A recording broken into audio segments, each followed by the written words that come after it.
Hello दोस्तों, welcome back मेरे channel पे। हर दिन की तरह आप सबका स्वागत है। आज मैं ऐसा वीडियो शेयर करने वाली हूँ क्योंकि बहुत सारा लोगों ने मुझे कमेंट किया था कि घुटनों का दर्द, यहाँ पे पिंडलियों का दर्द या फिर एड़ियों का फट जाना। तो ये आम बात है, ये होती ही रहती है। हर किसी के घर में किसी ना किसी सदस्य का ऐसी प्रॉब्लम होती है। तो आज मैं ऐसा उपाय लेकर के आई हूँ जो कि किसी की मदद की भी ज़रूरत नहीं है, एक पैसा खर्च भी नहीं होगी। बहुत ही बढ़िया टिप है दोस्तों, वीडियो को ज़रा सा भी स्किप मत कीजिएगा। तो ये जो पिंडलियों का दर्द है, तो जब हम रात में सोते हैं तब ज़्यादा दर्द होता है, या फिर घुटनों का दर्द हो, या फिर एड़ियों में, या फिर पाँव के तलुए में। तो ये जो इस जगह में दर्द होते हैं ना, तो हम अगर इस तरह से बेलन की मदद से थोड़ा सा प्रेस देकर, यानी कि मैं जिस तरह से दिखा रही हूँ वीडियो में, उस तरह से अगर करोगे तो देखोगे बहुत ही आसानी से दर्द गायब हो जाता है। अगर आप बेलन की मदद से नहीं करना चाहते हो तो ग्लास की मदद से भी इस तरह से कर सकते हो, और ये करीब 5 से 10 मिनट तक करना चाहिए।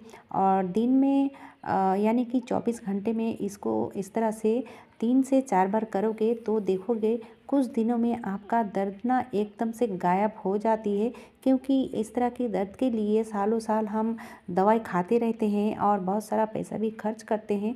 तो अगर हम खुद से इस तरह से कर सकते हैं तो क्यों ना करें। ज़रूर इसको ट्राई करके देखिए दोस्तों, बहुत ही यूज़फुल टिप है। अब चलिए बढ़ते हैं अगली टिप की तरफ। अगली टिप भी घुटनों के दर्द के लिए है। तो यहाँ पे मैंने लिया है फिटकरी। जो फिटकरी सेविंग्स के काम में आते हैं, यानी कि दाढ़ी सेविंग्स करते हैं ना, वही फिटकरी। तो एक बार में करीब 100 ग्राम जैसा फिटकरी चाहिए। तो मैं आपको दिखा रही हूँ जैसे कि खलबट्टे में इस तरह से इसका पाउडर बनानी चाहिए। तो खलबट्टे में हो या फिर जिस तरह से भी आप करना चाहो, इसका पाउडर बनानी है। अब लिया है मैंने एक सॉसपैन, और सॉसपैन के अंदर मैं इस फिटकरी को डाल दिया है। अब यहाँ पे ज़्यादा कुछ नहीं लगेगा और टाइम भी ज़्यादा नहीं लगेगा दोस्तों। बहुत ही बढ़िया टिप है। घुटनों का दर्द जो सालों साल, यानी कि 20 साल भी पुराना क्यों ना हो, आपको खींच कर बाहर निकाल के फेंकेगा। तो यहाँ पे पानी लगेगा 1 से करीब 1.5 गिलास। तो 100 ग्राम फिटकरी के लिए 1 से 1.5 गिलास पानी ही काफ़ी है। अब चलिए इसको क्या करनी है, इसको करना है गरम। तो यहाँ पे कोई टाइम की बात नहीं है कि 5 मिनट या फिर 10 मिनट। इसको गरम कर लेने से ही देखोगे जो फिटकरी मैंने डाला है ना, वो अच्छे से मेल्ट हो जाती है और पानी भी बहुत ही क्लीन हो जाएगा। तो ये देखिए दोस्तों, पानी अब उबलने लगा है। तो अब इसको मैं उतार लूँगी। ज़्यादा उबालने की ज़रूरत नहीं है, सिर्फ फिटकरी को मेल्ट करना ही काफ़ी है और पानी थोड़ा गर्म रहे। यहाँ पे लेनी है कॉटन हो या फिर कोई वेलवेट की मोटा जैसा रुमाल होती है, उस तरह की कपड़े आप ले सकते हो। लेकिन यहाँ पे मैं ये जो डायपर है मैं इसका यूज़ करूँगी। तो मैंने दोनों साइड से खोल लिया है, यानी कि पूरा से छुड़ा लिया है। अब उसको उल्टा कर दिया है ताकि अंदर की साइड पानी इसमें सोख ले। और ये जो गर्म पानी है ना फिटकरी वाला, इसके अंदर सोख लिया है। और डायपर इसलिए यूज़ किया है क्योंकि इसमें जब गर्म पानी हम सोख लेंगे तो ज़्यादा देर तक ये गर्म रहता है। और दूसरा क्या है कि इससे अगर सेंक करते हो तो इतना आराम मिलता है, इतना आराम मिलता है।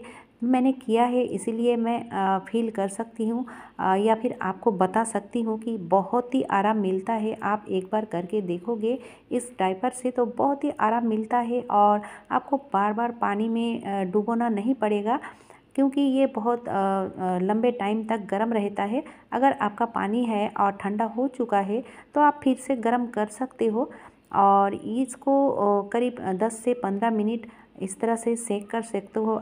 जिस जगह पे आपका दर्द है, घुटनों में हो या फिर पिंडलियों में हो या फिर इस जगह पे हो, तो किसी भी जगह पर आपका दर्द है ना, कितना भी पुराना दर्द है, आप इस तरह से हर रोज़ करते हो। क्योंकि देखिए, एक रोज़ करने से तो कुछ भी नहीं ठीक होता है। हम सालों साल दवाई खाते हैं, जब सालों साल दवाई खाने के बाद भी ठीक नहीं होता, अगर हम इसको कुछ दिन यूज़ करें, यानी कि कुछ दिन इस तरह से करते हैं तो देखोगे जितना भी पुराना दर्द है सब दर्द गायब हो जाती है। और एक दिन करके छोड़ दोगे तो क्या होगा, कुछ भी नहीं होगा, आपको हर रोज़ करना पड़ेगा। बहुत ही बढ़िया टिप है दोस्तों, आप एक बार करोगे तो आपको बार बार करने का मन करेगा, क्योंकि इसके लिए किसी की ज़रूरत भी नहीं पड़ेगी, हम खुद से ही कर सकते हैं बैठे बैठे। तो चलिए दोस्तों, आप देख लेते हैं दूसरा वाला टिप। तो यहाँ पे एक रेमेडी मैं तैयार करूँगी। तो लिया है मैंने मस्टर्ड ऑयल यानी कि सरसों का तेल, और एक ले लिया है कपूर। जो कपूर हम पूजा घरों में यूज़ करते हैं ना, वही कपूर लिया है।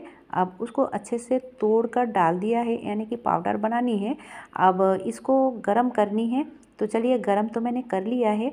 अब उतना गरम होना चाहिए जितना हमारी पैरों में सहन कर सके। अब ये जो तलवे में दर्द है या फिर जलन है या फिर सूजन है या फिर फूल जाती है, तो इस तरह की ऑयल को तैयार करके आप हल्के हाथों से मसाज कर सकते हो। बहुत ही बढ़िया टिप है, और ये हम बैठे बैठे खुद से ही कर सकते हैं। और ये जो मैंने जितना भी आप सबके साथ टिप्स शेयर किया है ना, अगर आप नीचे में एक कारपेट में या फिर कोई मैट वगैरह बिस्तर को छोड़ के नीचे में करते हो तो ज़्यादा अच्छा रहता है, काम अच्छा करेगा। और इस तरह से ग्लास में सर्कल सर्कल घुमाओगे ना तो बहुत ही अच्छा होगा। अगर आप ग्लास पे करना नहीं चाहते हो तो आप कंघी की मदद ले सकते हो, और कंघी की मदद से इस तरह से आप करोगे तो आपका जो ब्लड सर्कुलेट है ना, तो बहुत अच्छे से हो जाती है।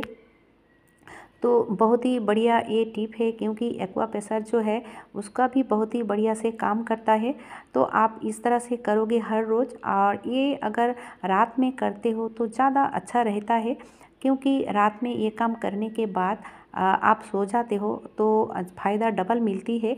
अगर उस तरह से या कंघी या फिर ग्लास की मदद से नहीं करना चाहते हो तो कोई सोफ़ा या फिर बिस्तर पे बैठकर नीचे में पैर रखकर इस तरह से बेलन की मदद से भी कर सकते हो। बेलन की मदद से करोगे तो बहुत ही अच्छे से बैलेंस मिलता है और अच्छा भी होता है। चलिए, अब देख लेते हैं अगले वाला टिप। तो अगले वाला टिप होगी, अभी जैसे कि ठंड का मौसम ख़त्म हो ही चुका है, तो बहुत सारा लोगों का क्या होता है कि सिर्फ ठंड में ही पैर की एरिया जो है फटती नहीं है, वो साल भर में हर दिन ही फटा हुआ रहता है। तो उसको हम दूर कर सकते हैं इस क्रीम जो मैं तैयार कर रही हूँ ना। तो अगर ये क्रीम आप हर रोज़ देते हो तो देखोगे सालों साल पुराना जो फटी एरिया है आपका एकदम से गायब हो जाएगा, बहुत ही सुंदर मुलायम पैर हो जाएगा। तो यहाँ पे मैंने एक मोमबत्ती लिया था, और उसको ग्रेट करना बहुत ही ज़रूरी है, नहीं तो मेल्ट होने में बहुत टाइम लग जाता है। इसलिए अगर आप ग्रेट कर लेते हो तो ज़्यादा अच्छा रहता है। और यहाँ पे मैंने लिया है एक ताज़ा एलोवेरा, और उसी से मैंने 1 चम्मच जेल निकाल लिया है, क्योंकि माप भी ठीक ठाक रखना ज़रूरी है। तो 1 चम्मच मोम के लिए 1 चम्मच एलोवेरा जेल और 1 चम्मच मस्टर्ड ऑयल और 1 चम्मच डाल दूँगी नारियल का तेल। अब अच्छे से मिला लेने के बाद इसको डाल दूँगी सॉसपैन में, और इसको कितना टाइम तक बॉईल करनी है, यानी कि गरम करनी है। तो ये तो बहुत ही कम है, इसीलिए इसको 1 से 1.5 मिनट से ज़्यादा नहीं लगेगा। तो दोस्तों, ये मेरा 1 से 1.5 मिनट के अंदर ही तैयार हो चुका था, क्योंकि इसमें जो मैंने मोम डाला है ना, तो वो अगर मेल्ट हो जाता है तो तैयार हो जाता है, समझ लो कि तैयार हो चुका है। तो ये देखिए, मोम अच्छे से गल चुका है, यानी कि ये तैयार हो चुका है। अब इसको मैं उतार लूँगी, और उतार लेने के बाद इसको ज़्यादा ठंडा नहीं करना है। अगर ज़्यादा ठंडा कर लेते हैं ना तो इसी में जम जाएगी, इसीलिए थोड़ा अगर गर्म रहे तो ही इसको जिसमें रखना चाहते हो आप उसमें रख सकते हो। मैंने वैसलीन की डब्बा में रख दिया है। आप चलिए इसको पैरों में कैसे इस्तेमाल करें। तो दोस्तों देखिए, अगर हमारी एड़ियाँ फटी हुई है तो पहले एड़ियों को अच्छे से साफ़ करना भी बहुत ही ज़रूरी है। इसलिए मैंने लिया है यहाँ पे गर्म पानी, और उसमें डाल दिया है 1 से 1.5 चम्मच करीब नमक, और छोटा जो पाउच होता है ना शैम्पू का, वही मैंने 1 पैकेट इसमें डाल दिया है। अब 5 मिनट पैरों को इस पानी में भिगो के रखना है, ताकि पैरों की तलवे में जो भी है अच्छे से फूल जाए। और उसके बाद जिससे हम क्लीन करते हैं यानी कि घसते हैं, इस तरह की कुछ लेकर तो अच्छे से इसको घस लेना भी ज़रूरी है, ताकि ये पैरों में कुछ भी हो तो क्लीन हो जाए। और नमक देने के कारण है जो बैक्टीरिया होती है ना, उसको दूर करने में भी मदद करती है ये नमक। और शैम्पू में क्लीन होगा। और गर्म पानी में अगर इस तरह से 5 मिनट भिगो के रखोगे तो जल्दी ये क्लीन हो जाता है। तो ये ना रात के टाइम करोगे तो ज़्यादा अच्छा रहेगा। और इसके लिए हमें एक्स्ट्रा टाइम नहीं लगता है। अगर हम सोफ़े पे बैठकर टीवी वगैरह देखते हैं या फिर मोबाइल देखते हैं, उस टाइम अगर इस तरह की काम कर लेते हो तो ज़्यादा अच्छा रहता है। तो चलिए अब नॉर्मल वाटर में मैंने इसको धो लिया है और अच्छे से सूखे कपड़े से पोंछ लिया है। अब देखिए जो मैंने क्रीम तैयार करके रखा था ना, अब उसी क्रीम को कितना अच्छा सा ये जम चुका है। और उसी क्रीम को मैं तलवे में अच्छे से लगाऊंगी। अच्छे से लगाना भी बहुत ही ज़रूरी है दोस्तों। तो मेरे पैर फटी हुई नहीं है। अगर आपके पैर फटी हुई है तो थोड़ा ज़्यादा अच्छे से लगाओगे तो ज़्यादा अच्छा रहेगा। और ये रात में सोने से पहले ये काम करते हो तो आप दुगना रिज़ल्ट पाओगे, यानी कि जल्दी आपका एड़िया एकदम से फटी हुई एड़िया सॉफ्ट हो जाती है। और आपको परेशान होने की भी कोई ज़रूरत नहीं है। आपको दवाई वगैरह कुछ भी नहीं लगती है। आपको शर्मिंदगी भी महसूस नहीं करनी पड़ेगी। बहुत ही यूज़फुल टिप है दोस्तों, आप एक बार करके देखोगे तो ही समझ में आएगा। कैसा लगा दोस्तों आज का ये वीडियो? अगर अच्छा लगा है तो छोटा सा एक लाइक ज़रूर दे दीजिएगा। और अगर ज़रूरतमंद लगे तो ज़्यादा से ज़्यादा लोगों तक इस वीडियो को शेयर कीजिएगा। बस आज के लिए इतना ही। इतने समय तक मेरी वीडियो देखने के लिए बहुत बहुत धन्यवाद।